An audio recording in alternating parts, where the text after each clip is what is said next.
Shalom saudara, kita akan sama-sama belajar tentang panggilan dan pilihan Tuhan. Berapa banyak di sini yang percaya bahwa kita semua dipanggil oleh Tuhan? Lambaikan tangan, iya. Puji Tuhan. Kalau kita dipanggil oleh Tuhan, maka kita pasti juga dipilih oleh Tuhan. Kita akan sama-sama belajar tentang panggilan dan pilihan Allah di dalam 2 Petrus pasal yang pertama. Mari kita buka bersama. 2 Petrus pasal yang pertama ayat yang ketiga mulai. Judul perikopnya adalah panggilan dan pilihan Allah.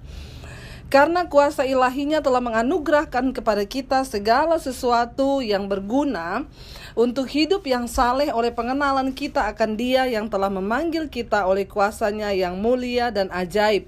Saya akan bahas satu persatu dari ayat ini. Di sana dikatakan, karena kuasa ilahinya telah menganugerahkan kepada kita segala sesuatu yang berguna untuk hidup yang saleh oleh pengenalan kita akan Dia. Semua orang yang dipanggil untuk mengenal Kristus, kita telah diberi kuasa ilahi untuk apa? Untuk hidup kita ini semakin hari semakin saleh, bukan semakin salah. Jadi jangan salah ya saudara, ada banyak orang Kristen yang udah mengikut Tuhan tapi nggak saleh-saleh, malah jadi salah hidupnya. Salah pilih jodoh, salah pilih pekerjaan, salah pilih jurusan, salah pilih mata kuliah, ya salah. Tapi Tuhan mau ketika kita mengenal Dia, maka hidup kita ini dibawa dalam pengenalan yang benar akan Dia sehingga hidup kita ini semakin saleh, ya. Lalu di sana dikatakan ayat yang ketiga berkata, ayat yang keempat, dengan jalan itu Ia telah menganugerahkan kepada kita janji-janji yang berharga dan yang sangat besar, supaya olehnya kamu boleh mengambil bagian dalam kodrat ilahi dan luput dari hawa nafsu duniawi yang membinasakan dunia. Dengan jalan itu, kata firman Tuhan, karena kita telah mengenal Dia, telah mengenal Kristus, dengan jalan itu Tuhan telah menganugerahkan kepada kita segala janji-janji yang berharga dan yang sangat besar. Ketika engkau dipanggil oleh Tuhan, kita bukan cuma dipanggil, tetapi hidup kita diberikan segala sesuatu yang berguna supaya semakin saleh. Dan bukan cuma itu saja, firman Tuhan berkata, kita juga diberi janji-janji yang sangat berharga, ya, dan yang sangat besar saudara. Supaya apa? Supaya olehnya kamu boleh mengambil bagian dalam kodrat ilahi dan luput dari hawa nafsu duniawi yang membinasakan dunia. Setiap orang yang percaya kepada Kristus, menjadi Kristen, percaya kepada Kristus, kita diberikan kodrat yang baru, yaitu kodrat ilahi. Apa itu kodrat ilahi? Kodrat yang Allah berikan kepada kita supaya apa? Alkitab di sini firman Tuhan bilang supaya kita ini luput dari hawa nafsu dunia yang membinasakan dunia. Karena itu di ayat yang lain firman Tuhan berkata, setiap orang yang dipanggil mengenal Kristus, hidup kita dipindah dari gelap kepada terang, ya. Kita dipanggil dari gelap kepada terang. Apa itu Kristen? Apa itu gereja? Gereja adalah eklesia. Apa itu eklesia? Orang-orang yang hidupnya telah dipanggil keluar dari dalam gelap, masuk kepada terang Kristus yang ajaib. Kita dipisahkan. Setiap orang yang mengenal Kristus, engkau diberikan kodrat yang baru, yaitu kodrat ilahi. Untuk apa? Supaya kita ini luput dari hawa nafsu dunia yang membinasakan dunia ini. Karena itu setiap orang yang percaya kepada Kristus, hidupnya berbeda, tidak sama lagi saudara, karena kita telah diubah. Ya, dulu kita serupa dengan dunia ini, tetapi sekarang firman Tuhan berkata setelah kita mengenal Kristus, janganlah engkau menjadi serupa dengan dunia ini, tetapi berubahlah oleh pembaharuan budimu, supaya engkau bisa membedakan mana kehendak Allah, apa yang baik dan yang berkenan dan yang sempurna kepada Tuhan. Jadi saudara, mengenal Kristus, ketika kita menerima Dia, mengenal Dia, kita diberi kodrat baru, yaitu kodrat ilahi. Berapa banyak yang percaya engkau sudah memiliki kodrat yang baru hari ini? Kodrat ilahi, ya. Ketika kita punya kodrat ilahi, maka kita dipisahkan dari dunia ini. Karena itu orang yang sudah mengenal Kristus, ya, dia akan merasa begini, oh saya sudah ada dalam Kristus, hidup saya berubah, ya, saya tidak sama lagi, tidak seperti dulu lagi, ya, kita berubah. Karena itu orang Kristen yang sudah bertobat menerima Yesus, menerima kodrat ilahi, dengan sendirinya kita sudah tidak lagi menyukai hal-hal duniawi. Dulu kita suka ke diskotik, kita suka dugem, kita suka mabok-mabokan, Tuhan, kita suka minum, melakukan hal-hal kenajisan, kita suka selingkuh, kita suka menjadi pelakor. Tapi ketika kita bertobat menerima Yesus, harusnya ketika kita masuk dalam pengenalan yang benar akan Dia, dan kita ini menerima kodrat yang baru, harusnya kita tidak lagi mau melakukan hal-hal itu. Kenapa saudara? Karena kita sudah menerima kodrat yang baru, sehingga kodrat itu akan meluputkan kita dari hawa nafsu dunia yang sangat membinasakan dunia ini. Firman Tuhan berkata, dunia dan segala keinginannya segera lenyap. Dunia ini sedang lenyap dengan segala keinginannya, tetapi orangku yang benar akan tetap hidup oleh percayanya kepada firman Tuhan. Ingat saudara, barang siapa mengasihi dunia dan semua yang ada dalamnya, kata firman Tuhan, maka kasih akan Bapa tidak ada dalam diri orang itu. Ketika Yesus datang, Dia memisahkan kita dari kehidupan dunia ini. Dunia ini adalah dunia yang jahat. Ya, kenapa dunia ini jahat, saudara? Saya mau tanya ya saudara, ketika pertama kali Tuhan menciptakan malaikat, ya Lucifer, dia ada di sorga, ya kerjaannya memuji menyembah Tuhan, dia adalah seorang pemimpin pujian yang hebat di sorga. Lalu tiba-tiba dia sombong dan dia ingin dia yang disembah bukan Tuhan. Dia memberontak, ya terjadi dosa pemberontakan, lalu akhirnya Tuhan membuang dia dari sorga. Iblis itu dibuang kemana? Malaikat itu yang namanya Lucifer dibuang kemana? Ada yang tahu? Dibuang kemana saudara? Di bumi, ya benar. Dibuang ke bumi. Lalu Tuhan menciptakan manusia serupa dan segambar dengan Dia, diletakkan di Taman Eden, ya. Ketika itu manusia juga memberontak terhadap Allah dengan dosa yang sama. Kenapa? Karena manusia ingin menjadi sama seperti Tuhan. Pada waktu itu iblis menggoda, dia berkata kepada Hawa, kalau engkau makan buah itu, maka engkau akan menjadi sama dengan Tuhan. Lalu Hawa memakan buah itu. Mereka terpisah dari Allah karena ada dosa. Lalu di situ dikatakan manusia terbuang dari hadapan Tuhan. Dibuangnya kemana? Ke bumi juga. Berarti kita ini kan hidup satu nusa kambangan sama setan, ya.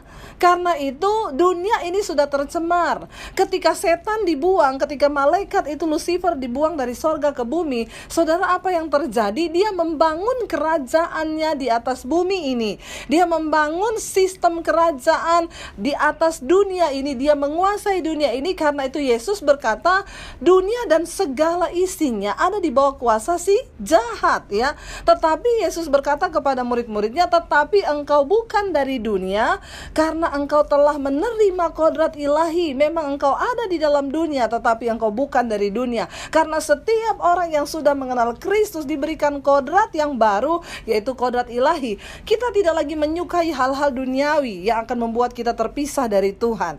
Lalu ayat yang kelima berkata begini saudara, bagaimana supaya pilihan dan panggilan kita di dalam Tuhan itu semakin teguh sampai Yesus datang kali yang kedua, terjaga dan tidak bercacat celah. Saudara, ayat yang kelima berkata begini, justru karena itu kamu harus dengan sungguh-sungguh berusaha. Perhatikan di sini ada kata kerja, kalimat kerja. Justru karena itu kamu, yang pertama ada kata harus, dengan sungguh-sungguh berusaha. Kamu harus dengan sungguh-sungguh berusaha. Ya, bukan dikatakan kalau begitu ya tolonglah ya, kalau bisa lah ya. Di sana dikatakan justru karena itu kamu harus dengan sungguh-sungguh berusaha untuk menambahkan kepada imanmu. Ya, apa yang ditambahkan kepada iman kita? Yang pertama, kebajikan. Saudara, ayat ini berkata, karena itu kamu harus dengan sungguh-sungguh berusaha. Harus dengan sungguh-sungguh berusaha. Menjadi Kristen bukanlah kita terima Yesus lalu kita enak-enak kipas-kipas, lalu kita berkata, ya udahlah dosa saya sudah ditanggung, dosa yang dulu, dosa sekarang, bahkan dosa yang akan datang. Jadi ya udahlah saya hidup kayak begini. Yang penting jadi Kristen, ya percaya Yesus, sudah mati pasti masuk surga. Enggak bisa saudara. Ayat ini berkata begini, justru karena itu kamu harus dengan sungguh-sungguh berusaha untuk menambahkan kepada imanmu. Dengan kata lain, kita punya iman saja tidak cukup saudara. Amin. Iman saja nggak cukup, ya. Iman yang bagaimana yang bisa menyelamatkan saudara? Jangan berpikir, oh yang penting saya punya iman, saya percaya Yesus, sudahlah ya pasti saya selamat. Enggak. Ya, ayat ini berkata justru karena itu supaya panggilan dan pilihanmu di dalam Kristus semakin teguh. Justru karena itu kamu harus dengan sungguh-sungguh berusaha. Harus, yang pertama harus, wajib. Yang kedua, sungguh-sungguh berusaha. Ya, kata sungguh-sungguh berusaha itu ya seperti kata kerja yang dipakai, ya harus sungguh-sungguh berusaha.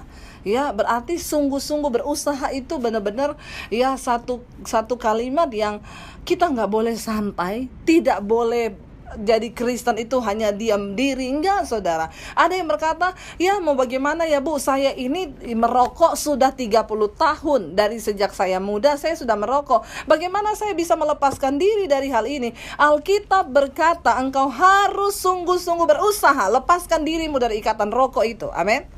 Ada yang masih bertanya orang Kristen, Bu, emang orang Kristen gak boleh merokok? Di mana ayatnya? Baca di pom bensin, ya. Di Alkitab nggak ada tulisannya dilarang merokok, tapi di pom bensin gede banget. Kalau di pom bensin saja Anda tidak diterima, apalagi di sorga. Maaf saudara. Ya, bukan apa-apa. Ayo pakai akal budimu untuk mencintai Tuhan. Orang yang menerima Kristus, dia menerima kodrat baru, yaitu kodrat ilahi. Hidupmu dipisahkan dari dunia. Engkau harus sungguh-sungguh berusaha untuk menambahkan kepada imanmu. Kenapa saudara? Karena kita punya iman saja tidak cukup. Alkitab berkata begini, kalau engkau percaya bahwa hanya ada satu Allah saja, maka setan juga percaya akan hal itu dan mereka gemetar. Setan juga percaya bahwa hanya ada satu Allah dan setan juga gemetar akan hal itu. Nah, kalau kita cuma punya iman percaya, maaf, Alkitab berkata kita nggak ada bedanya sama setan. Hello, amin. Jangan cuma punya iman percaya pada Yesus. Yang penting saya hari Minggu udah ke gereja lah Bu. Saya gak pernah bolos loh. Saya setiap hari Minggu ke gereja. Saya juga ya ikut cool. Saya ikut ini. Gak bisa saudara. Ayat ini berkata supaya panggilan dan pilihanmu makin teguh dalam Tuhan. Bahkan sampai Yesus datang imanmu terjaga. Karena itu kamu harus sungguh-sungguh berusaha. Yang pertama menambahkan kepada imanmu. Setelah engkau punya iman, yang kedua engkau harus punya kebajikan. Apa itu kebajikan? Kebajikan itu adalah perbuatan baik yang orang lain bisa lihat dari hidupmu. Katakan amin. Kenapa saudara? Karena ada banyak orang mengaku Kristen tapi kehidupannya tidak bisa terlihat menjadi terang di depan sesamanya. Kita tetap hidup sama seperti dulu, gak ada perubahan. Ya, kita harus berubah saudara. Sekalipun ada orang yang bilang mencibir kita itu orang sok rohani banget ya, diajak dugem gak mau, suruh ngerokok gak mau, minum gak mau, itu kok sok rohani banget. Gak apa-apa saudara. Orang mengikut Yesus, engkau diberikan kodrat ilahi, engkau harus berubah dan menjadi tidak sama dengan dunia ini. Katakan amin. Makanya ayat ini berkata yang pertama, tambahkan kepada imanmu kebajikan. Kebajikan adalah perbuatan baik yang orang bisa lihat dari hidupmu. Orang bisa berkata, ih dia Kristen ya, iya makanya ya sekarang dia beda ya, berubah ya. Dulu tuh pelit banget. Ya ampun ya, minta ampun pelitnya sampai melitit gitu kata orang Solo gitu ya.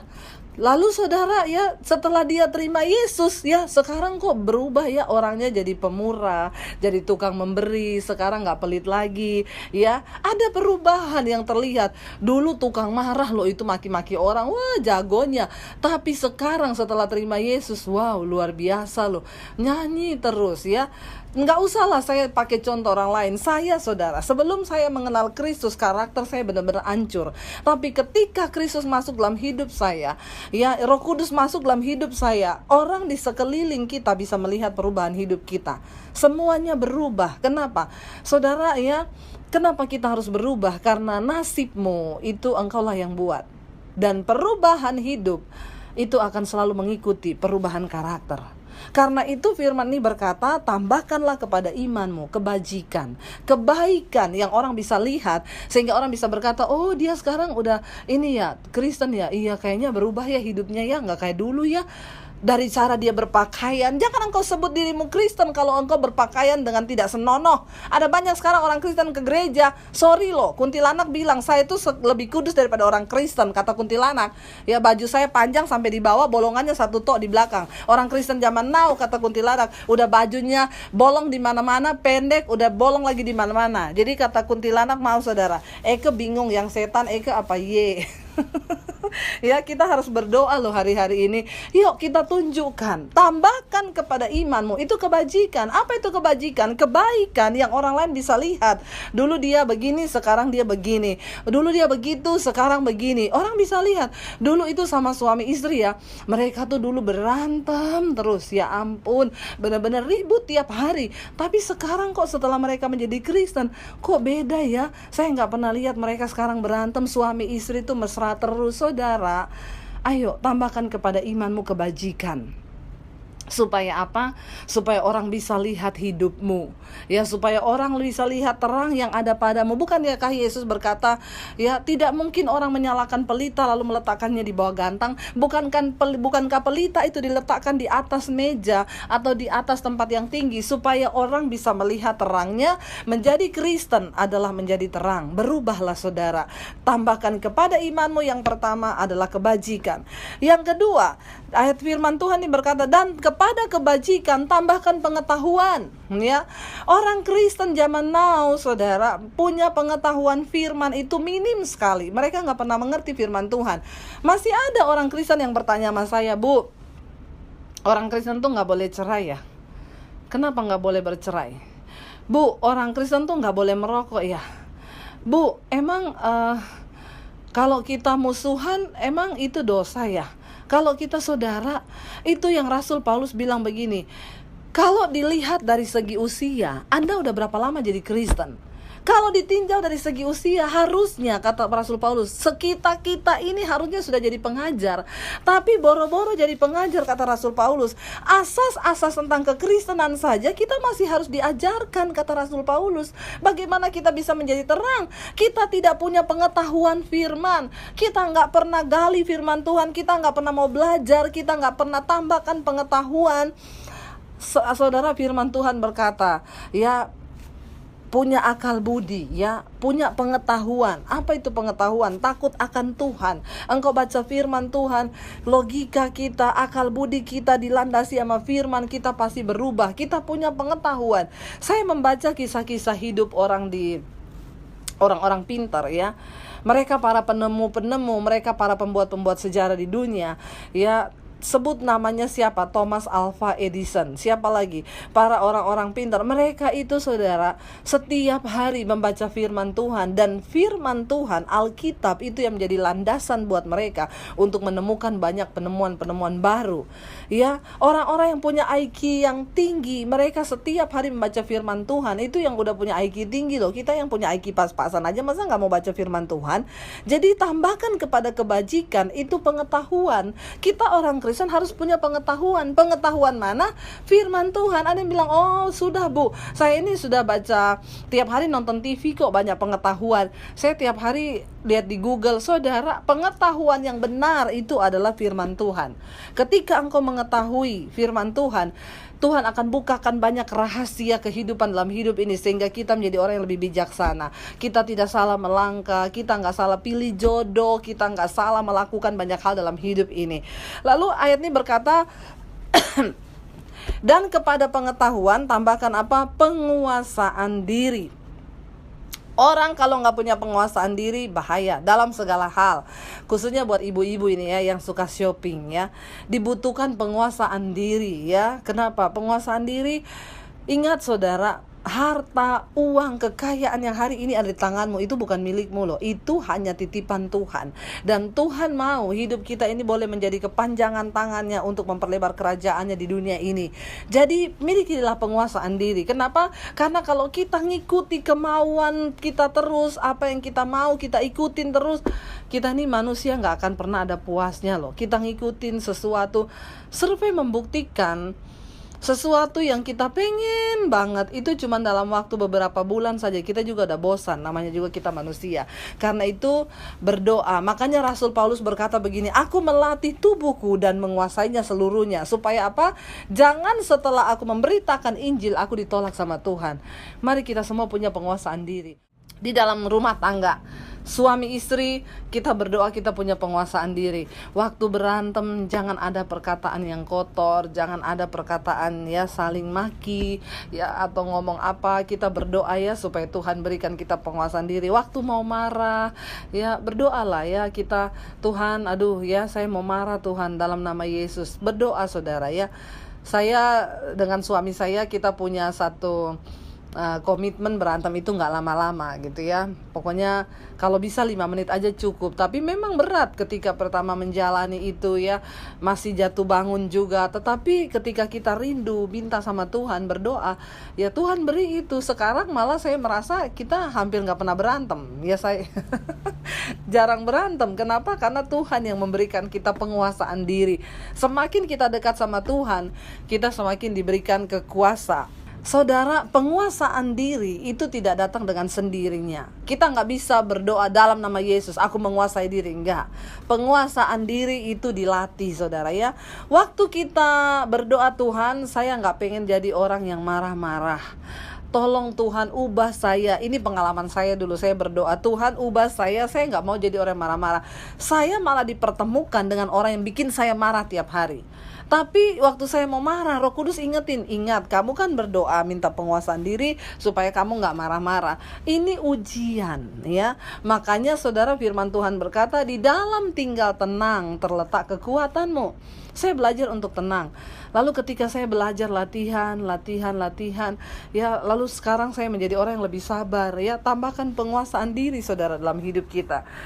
Lalu di sana dikatakan begini saudara ya, dan kepada penguasaan diri tambahkan ketekunan, dan kepada ketekunan kesalehan. Ya, tambahkan ketekunan. Kenapa saudara? Karena semua yang kita lakukan tanpa ketekunan, maka itu akan menjadi sia-sia gitu ya. Orang itu saudara kalau tekun terus kita berusaha melakukan ya, kadang-kadang memulai sebuah perkara yang kecil itu memang buat kita sering kali mudah. Tapi ketika kita nggak tekun, maka semua itu akan sia-sia. Tambahkan kebajikan, semua perbuatan baik. Lalu tambahkan pengetahuan. Ya, saudara mulai baca Alkitab setiap hari. Lalu tambahkan penguasaan diri. Lalu tambahkan ketekunan. Semua yang kita lakukan kalau tanpa ketekunan sia-sia saudara. Makanya ada orang yang kita lihat dia berubah sebentar saja, tiba-tiba udah balik lagi gitu ya. Kenapa? Karena nggak ada penguasaan diri, tidak ada ketekunan. Kita berdoa sama-sama supaya Tuhan beri kita ketekunan dan kita mau saudara. Asal kita mau, Tuhan tidak mencari orang yang mampu. Dengar baik-baik. Tuhan tidak mencari orang yang mampu, tapi Dia mencari orang yang mau. Ketika engkau mau, maka Tuhan yang akan memampukan kita. Amin. Ketika kita mau dan berserah, Tuhan aku mau Tuhan. Berikan aku ya penguasaan diri, ketekunan. Aku mau berlatih. Rasul Paulus bilang, aku melatih tubuhku. Kita harus melatih daging kita. Kita harus mematikan daging kita supaya kita bisa berkenan kepada Allah. Tambahkan ketekunan saudara, supaya teruslah tekun. Ada badai, tekanan, persoalan, udah mau berubah, udah mau berusaha sungguh-sungguh, mau rajin ke gereja, udah mau rajin baca Alkitab, malah ejek ya, karena sekarang banyak pengejek-pengejek akhir zaman loh. Makin kita mau serius sama Tuhan, makin banyak orang ejek. Masih bagus kalau diejek, nanti saudara akan mengalami, Anda akan dibenci karena kebenaran. Sebab apa? Banyak pengejek-pengejek akhir zaman. Tetapi ayat nih berkata, tekunlah saudara. Engkau mau dicemooh, engkau mau dikatain apa aja, tetap tekun mencari Tuhan, tetap tekun berbuat kebajikan, tekun penguasaan diri, tetap tekun di dalam pengetahuan iman. Terus semua tambahkan itu. Dan kepada ketekunan kesalehan, kata firman Tuhan, tambahkan kesalehan dalam iman kita. Apa itu kesalehan? Kesalehan itu adalah sebuah kebenaran di dalam batin. Kalau kebaikan itu kebaikan yang orang bisa lihat, tapi kesalehan itu kita dengan Tuhan. Karena itu kita nggak bisa menilai kesalehan orang, atau saudara nggak bisa menilai kesalehan saya. Yang tahu saya ini saleh atau tidak yaitu Tuhan. Ya, kesalehan itu adalah sebuah kebenaran dalam hati yang hanya kita dan Tuhan yang tahu. Saudara, ketika hatimu benar, maka hidupmu pasti benar. Bangunlah dari dalam diri kesalehan. Kenapa? Karena kita tahu Tuhan itu maha melihat, Dia tahu semua apa yang kita lakukan. Nah, lalu kepada kesalehan bisa dikatakan tambahkan kasih akan saudara-saudara. ya. Tambahkan kasih akan saudara-saudara. Ada yang bilang begini, Bu, saya itu mau mengasihi ya, tapi keluarga saya tetap membenci saya. Nggak apa-apa, kasihi mereka. Ya, mengasihi itu bukan hanya, ya kadang kita nggak bisa berbuat kasih dengan kebaikan perbuatan, karena kadang mereka nggak bisa terima. Ya tetaplah berdoa buat mereka. Kenapa? Karena kasih yang sesungguhnya adalah ketika kita berdoa bagi orang-orang yang kita kasihi. Mungkin dia nggak mau negur kita nggak bisa berbuat baik secara nyata kepada dia, tapi lakukan apa yang Tuhan bisa lihat. Doakan mereka, doakan orang-orang yang membencimu, doakan saudara-saudaramu ya. Ada banyak orang mungkin yang membenci kita, bawa mereka dalam doa. Tuhan selamatkan mereka, bukakan cara berpikir mereka, bukakan pintu hati mereka, dan satu saat mereka juga boleh mengenal Engkau secara benar. Saudara, ketika kita berdoa dan meminta pada Tuhan, Tuhan pasti mendengarkan. Lalu di sini dikatakan, dan kepada kasih akan saudara-saudara, kasih akan semua orang. Setelah kita berbuat baik dulu kepada saudara-saudara kita, baru kepada semua orang, saudara ya. Karena percuma kita terlihat baik di luar, tetapi di dalam sendiri, ya di keluarga sendiri, dalam rumah sendiri, ya orang bisa lihat kita, itu ya kayaknya di luar pintar sekali ya, dia gini kayaknya jadi berkat, tapi di rumah sendiri ya nggak jadi berkat. Tuh bahaya, saudara ya. Kita jadi berkat dulu buat keluarga kita di rumah dulu, orang tahu, baru kita bisa jadi berkat di luar. Ayat yang berikutnya di sini dikatakan begini, dan kepada semua orang. Ayat 8, sebab apabila semuanya itu ada padamu dengan berlimpah-limpah, kalau kita melakukan semua tadi, kebajikan, pengetahuan, penguasaan diri, kesalehan, ketekunan, ya kasih kepada saudara-saudara, kasih kepada semua orang, kalau semuanya itu ada pada kita dengan berlimpah-limpah, kata firman Tuhan, maka apa? Kamu akan dibuatnya menjadi giat dan berhasil dalam pengenalanmu akan Yesus Kristus Tuhan kita. Bukankah setiap kita yang hadir hari ini pengen pengenalan kita kepada Tuhan berhasil? Berapa banyak yang kepengen berhasil? Kita semua pengen berhasil. Ayat ini berkata, kalau kita melakukan semua tadi, ada pada kita dengan berlimpah-limpah, maka kita akan dibuatnya menjadi giat, saudara. Saya kadang sedih ya, tahu beberapa teman yang sudah pelayanan, tiba-tiba saya dengar dia sekarang udah gak pelayanan. Kenapa? Jatuh, selingkuh dia loh. Makanya sekarang diskors karena dia selingkuh, karena ini. Saudara sedih. Kenapa, saudara? Tersandung, tidak giat. Ayat ini dikatakan, ya kalau kamu melakukan imanmu, engkau tambahkan semua hal tadi, kamu akan dibuatnya giat ya dalam pengenalanmu akan Tuhan kita. Dan ayat yang ke-9 berkata begini, tetapi barang siapa tidak memiliki semuanya itu, ia menjadi buta dan picik, karena ia lupa bahwa dosa-dosanya yang dahulu telah dihapuskan. Kalau kita tidak melakukan dan tidak mengerjakan dan tidak menambahkan iman kita, maka kita ini jadi orang Kristen yang picik ya. Makanya kalau ada orang hidup kudus, orang hidup benar, kita mengejek, itu kan sok rohani, karena kita picik. Kita lupa bahwa Kristus sudah mengampuni dosa kita di masa yang lalu. Ingat itu, saudara, Yesus mati di atas kayu salib untuk menebus dosa saudara dan saya. Itu sebuah pengorbanan yang besar. Jangan engkau permainkan, jangan salibkan Kristus untuk yang kedua kali lagi dalam hidupmu. Bertobatlah hari ini. Firman ini berkata, ayat yang ke-10, karena itu saudara-saudaraku, berusahalah sungguh-sungguh. Ayat ini diulangi lagi pada ayat yang ke-10. Karena itu berusahalah sungguh-sungguh. Tidak dikatakan gini, ya tolonglah ya kalau bisa lah, tolong jadi orang Kristen yang benar. Enggak. Karena itu berusahalah dengan sungguh-sungguh, supaya pilihan dan panggilanmu makin teguh. Ingat, kenapa, saudara? Tuhan sudah memilih kita, tapi siapa yang bisa menggagalkan pilihan itu atas hidup kita? Bukan Tuhan, tapi kita sendiri. Karena kita membiarkan hidup kita dikuasai oleh dunia ini dan daging kita. Tuhan tidak pernah menggagalkan pilihannya. Kitalah yang bisa menggagalkan keselamatan kita. Karena Yesus berkata, banyak yang terpanggil, tetapi sedikit yang terpilih. Karena itu ayat ini berkata, karena itu saudara-saudara, berusahalah sungguh-sungguh supaya panggilan dan pilihanmu makin teguh. Ayat yang di bawah berkata begini, sebab jikalau kamu melakukannya, kamu tidak akan pernah tersandung. Kalau sinetron ada tersanjung, itu tersanjung 1, tersanjung 2, tersanjung 3. Sekarang orang Kristen juga banyak, tersandung 1, tersandung 2, tersandung 3. 3 kali berselingkuh, jatuh terus di dosa yang sama. Saudara bisa bayangkan, ini sih kayaknya bukan tersandung ya, tapi doyan. Ya, masa orang jatuh bersinah 3 kali? Iya bu, iya namanya juga tersandung ya. Itu mah bukan tersandung, lu doyan kali. Orang selingkuh 3 kali jatuh terus di dosa yang sama. Bertobat saudara. Ayat ini berkata, kalau engkau melakukan imanmu, engkau tambahkan semua tadi pada imanmu. Kalau engkau sungguh-sungguh berusaha supaya panggilan dan pilihanmu makin teguh, karena jika kamu melakukannya, kata ayat ini, kamu tidak akan pernah tersandung. Jangan selalu menjadikan alasan, oh iblis ini, saya ini tersandung. Dengar ya, iblis tidak akan pernah bisa memaksa kita untuk melakukan kehendaknya jika engkau tidak bekerja sama dengan pikiranmu dengan setan. Ketika setan, kalau kita ini rajin berbuat baik, kalau kita ini rajin menambahkan iman kita, segala kebajikan, kesalehan, setan tidak ada waktu untuk menggoda kita. Kita nggak ada waktu untuk dengerin setan. Sekalipun setan tiap hari membujuk kita, setan tiap hari datang. Kenapa orang bisa jatuh? Karena dia jadi Kristen yang nganggur, nggak pernah berusaha merubah karakter, nggak pernah berusaha melakukan firman. Jatuh saudara, udah gitu jatuh yang ketiga kali. Saya banyak ketemu teman-teman ya, mulai dari jemaat, ada yang hamba Tuhan jatuh saudara, berkali-kali bersinah, selingkuh, lalu dia bilang dengan enaknya, saya tersandung bu.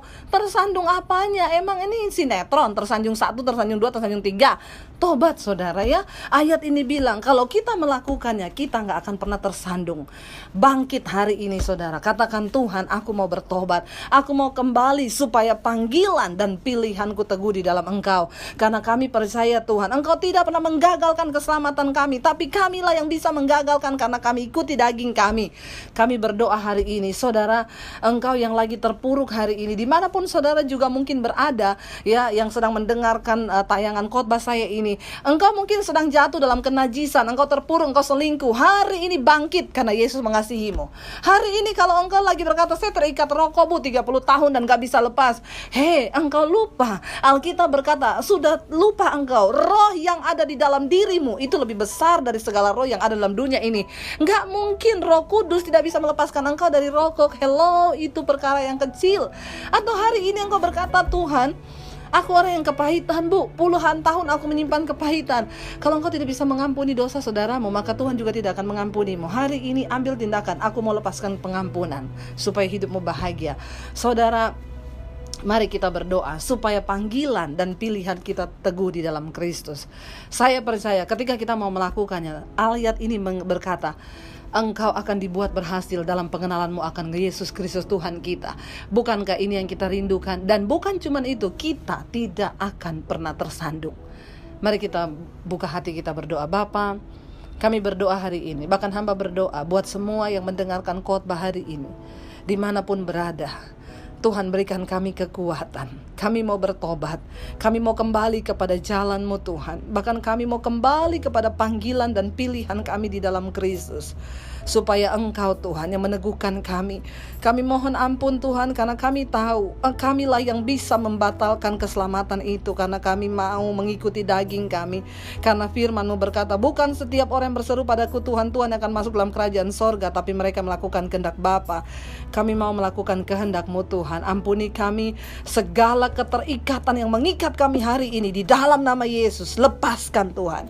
Kami mau bangkit. Kami percaya ketika kami menambahkan semua itu kepada iman kami, maka Tuhan yang membuat kami berhasil. Roh Kuduslah yang memampukan kami, bukan karena kuat dan gagah kami, tapi karena kuasa Roh Kudus-Mu yang ada dalam hidup kami. Terima kasih Bapa. Kami percaya kami semua dilepaskan di dalam nama Yesus. Kami berdoa dan bersyukur. Yang percaya dimerdekakan Tuhan, mari katakan bersama, amin.